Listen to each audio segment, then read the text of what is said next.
Great that you've joined us today. We've started this new series called In Conversation With. So today I'm going to be hosting a chat with Roberta, who has joined me, and we're so glad that you've come to listen in to what we're going to chat about. Hello.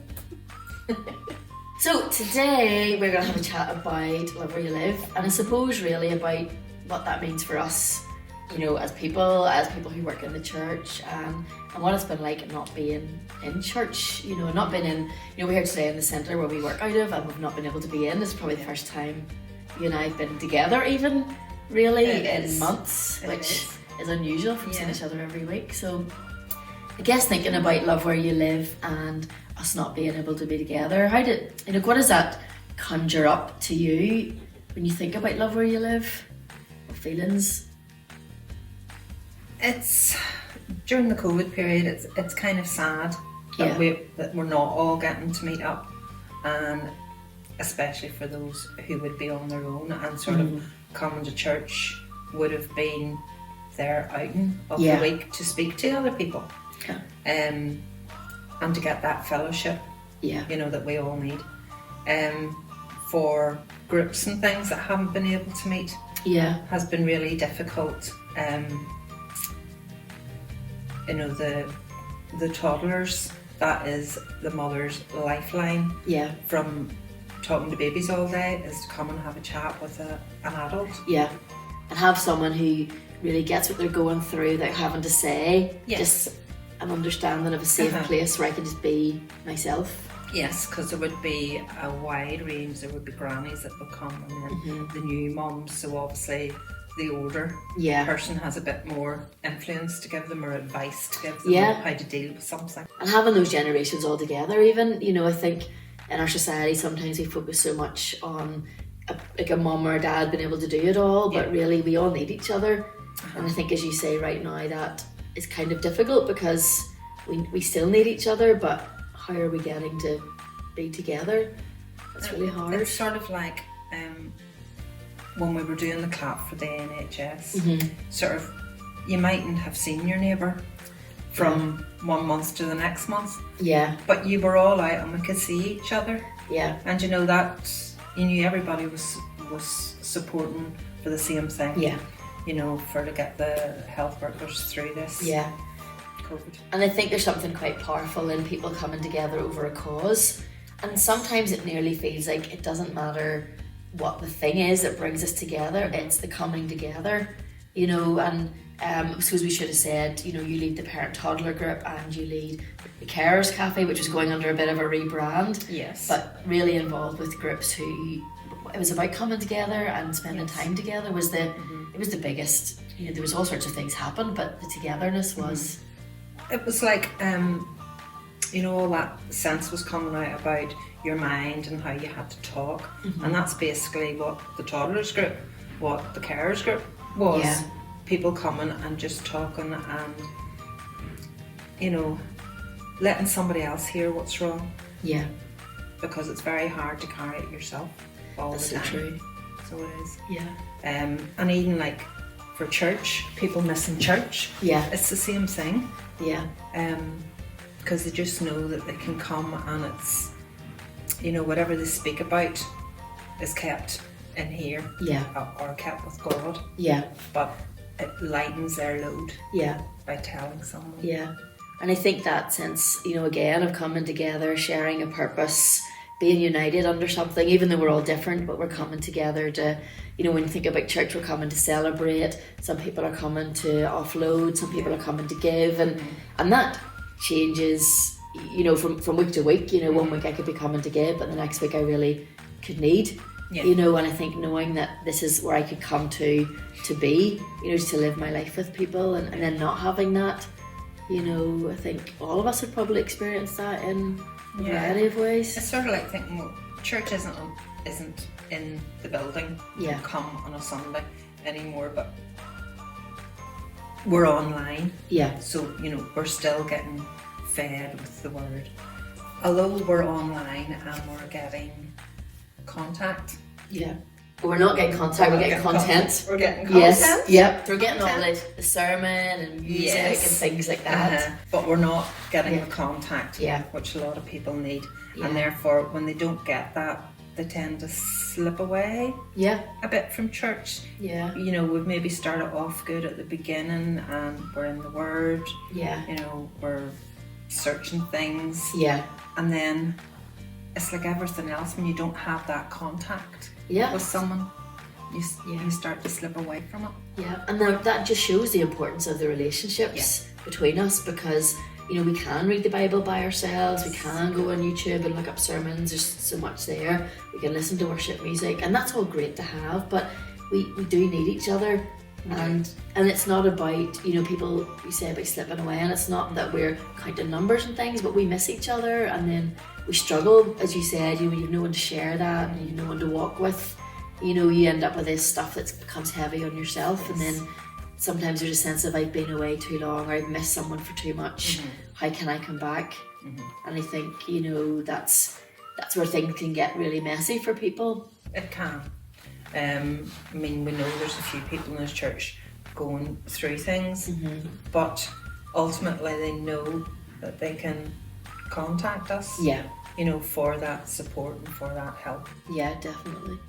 And I think we've noticed that with our prayer request line, you know, it's continued to be active. Yes. Even on our social media and things from us that are on the admin side of it, you're seeing all the notifications, and that people just want to be part still.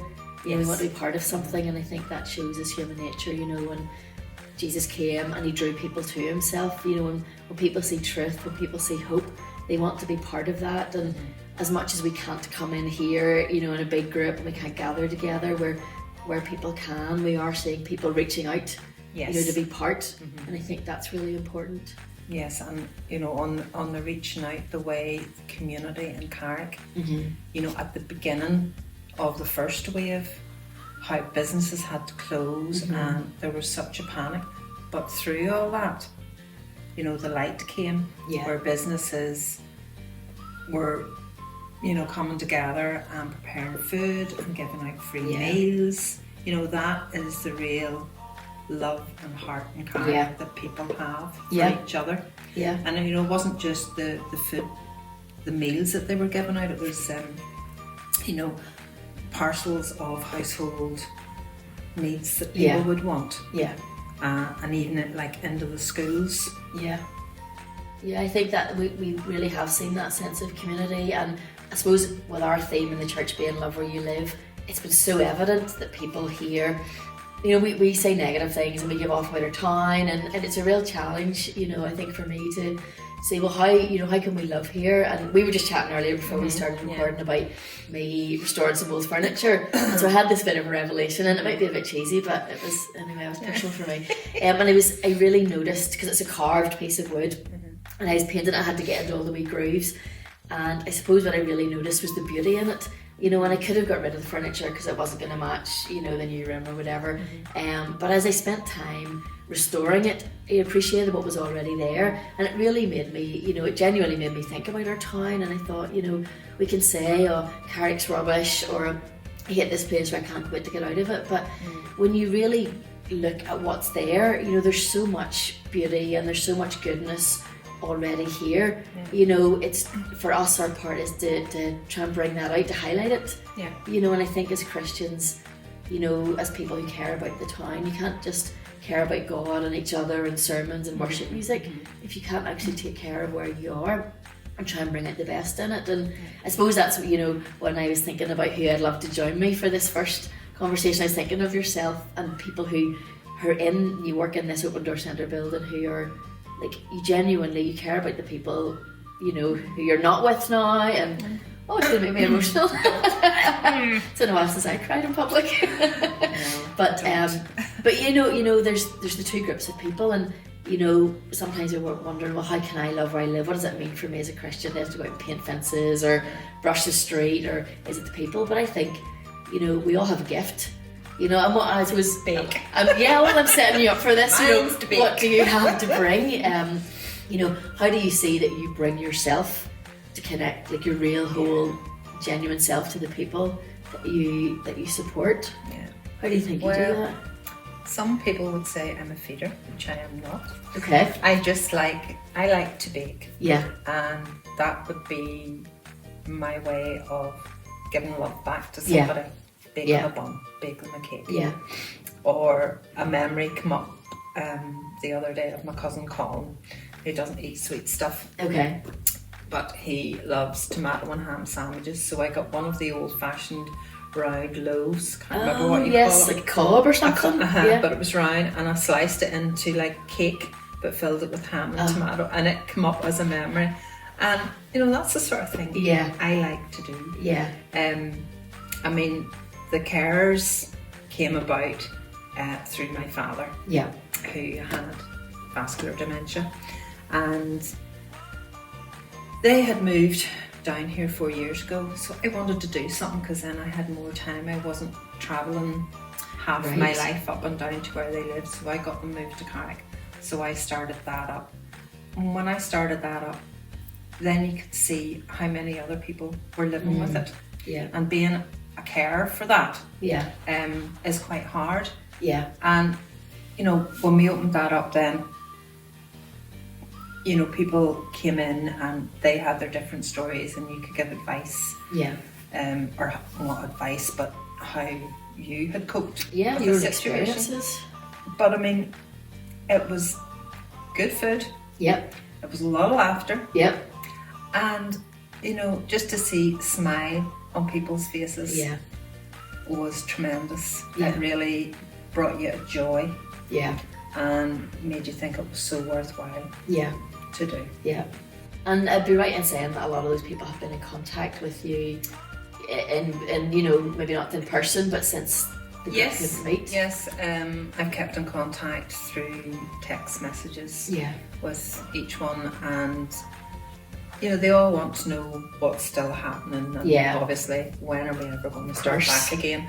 But it's something that we can't determine. That's it. It's just when it's safe. Yeah. When it's going to be safe for. And I suppose we are thinking about those people, like, maybe even being in more contact with vulnerable, as well. Yes. And how do we meet their needs, so they're not feeling isolated, but also protect the people that they care for, or even that could be themselves. And I think, when you think about the Carers Cafe and the toddler group, for the carers that are in the toddler group, it's the same type of issue, isn't it? We can be so busy, so focused on the needs of other people that we sometimes don't realise that it is loneliness, because we're around somebody all the time. Yes. I mean, and it's interesting to think that you need a break sometimes from that person because of loneliness, but you need an interaction that's mutual. You need an interaction that isn't almost like a transaction. It's not a giving. That you need to be with someone who is going to, I suppose, have a laugh with you, cry with you, take you as you are. And I think the two groups that you're involved with heading up they're really crucial. It's the interaction and talking with people. Yeah. And just hoping that they can feel the sense of love that I want to portray, that I want to give out. Yeah. And you're able to do that by being yourself. And I think, my last sermon we were talking about how you love where you live, and I think for me that's a really important thing, is that knowing you're in the right place. So if you're not in a place that you can love, then sort of questioning yourself for where am I supposed to be. That could be in how you give your voluntary time, or where you actually live, or where you work. And if you're not in the right place, it's going to be difficult to love. But once you get there, then how does love, what does that actually look like? And I think it's just, as you said, it's knowing what I have to give and then giving it, and finding a place to giving it where it's going to be received. And I think we can make things really complicated, but just knowing who you are and what you have to give, and knowing that people still need that. Yeah. I mean, a couple of times I've given a word and it was to follow God. Yeah. And God once told me to get up and to follow him, and that he would sort everything else out. Okay. And all praise to him. Yeah. He has done it so far. Yeah. And as you say, it's where he intends you to be. Yeah. You might start off somewhere different. Yep. But he will lead you to where you will serve him best. Yeah. Yeah. Well, thanks very much for coming and sharing, having this conversation with me, and this will be part of our Love Where You Live series, and who knows who will be joining me the next time. Well, I'll not say the hot seat, but we'll pretend it's like what do you call those morning shows, on the couch with me next week will be, who knows. Well, I thoroughly enjoyed my conversation with you. Thank you. You're welcome.